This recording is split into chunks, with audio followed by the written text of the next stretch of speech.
যে এভারেস্ট থেকে নামার সময় আমি তুষার জড়ে পড়েছিলাম, যেটা প্রায় 2.5 ঘন্টা ছিল।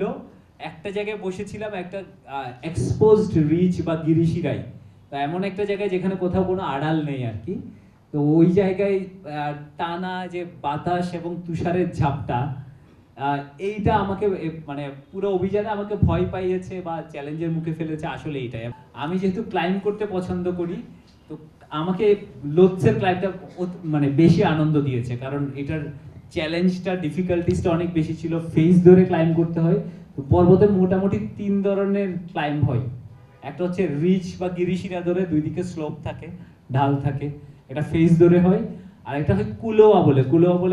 কুলোয়া এমন একটা জিনিস যেটা পর্বত গায়ের একটা সংকীর্ণ খাত, যেটা দিয়ে এভারেস্টের চেয়ে বড় বাধা হচ্ছে এভারেস্ট যাওয়ার জন্য অর্থ জোগাড় করার যে চ্যালেঞ্জ, সেটা আরো বড় পাহাড় আমার পার্সোনালি আমার কাছে আর কি মনে হয়েছে। কারণ আমি স্পন্সর পেয়েছি, এরপরও ক্রাউড ফান্ডিং করেছি, স্টিল আমার অনেক অলমোস্ট 15-16 লাখ টাকা লোনও করতে হয়েছে।